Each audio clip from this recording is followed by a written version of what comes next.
কণ্ঠৰ গীত গালে নৱপ্ৰজন্মই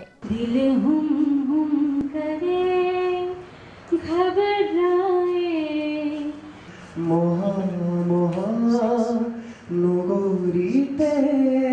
কত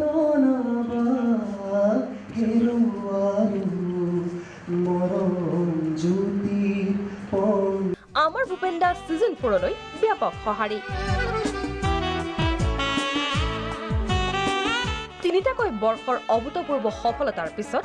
আকৌ প্ৰতিবাৰ সন্ধানত আমাৰ ভূপেন দা সিজন 4 লুইতৰ উত্তৰ পাৰ আৰু নামনি অসমৰ পিছত আমাৰ ভূপেন দা সিজন 4ক লৈ উত্তপ্ত পৰিৱেশ উজনি অসমত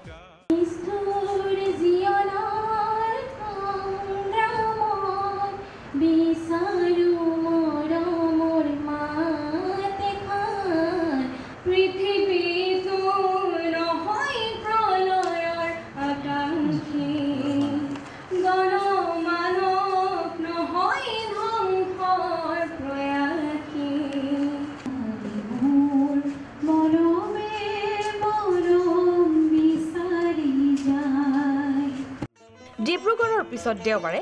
সাংস্কৃতিক ৰাজধানী যোৰহাটত অডিশ্যন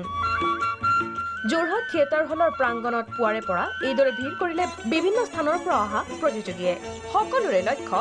মূল ৰাউণ্ডলৈ নিৰ্বাচিত হোৱা ওলাই আহিল দিব্যাংগ প্ৰতিযোগীসকলো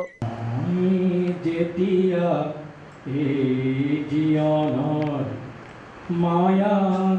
এৰি গুচি যা আহিল বোকাখাত মাজুলী শিৱসাগৰ চৰাইদেউ গোলাঘাটৰো প্ৰতিযোগীসকল বিশিষ্ট সংগীত শিল্পী জয়ন্ত নাথ আৰু পংকজ জ্যোতি বৰুৱাই বিচাৰকৰ আসন শুৱনি কৰা অডিশ্যনত এইদৰে সংগীতৰ মহাৰণত যুঁজ দিলে ইজনৰ পিছত সিজনকৈ প্ৰতিযোগীয়ে বাহিৰত উৎকণ্ঠিত অভিভাৱকসকল 2 শতাধিক প্ৰতিযোগীৰ অংশগ্ৰহণেৰে জীপাল হল 123 বছৰীয়া যোৰহাট থিয়েটাৰ হলৰ প্ৰেক্ষাগৃহ চৌদিশে গুঞ্জৰিত হল সুধাকণ্ঠৰ কালজয়ী গীতসমূহ घन धम धम करे डर जाए एक बूंद कभी पानी যোৰহাটৰ পিছতে গুৱাহাটী কলকাতা আৰু বাংলাদেশলৈ যাত্ৰা কৰিব প্ৰাগ পৰিয়ালে প্ৰতিভা বিচাৰি ভিডিঅ' জাৰ্নেলিষ্ট তপন আৰু হীৰকৰ সহযোগত উত্তম বৰা আৰু উৎপল বৰা ৰিপৰ্ট প্ৰাগ নিউজ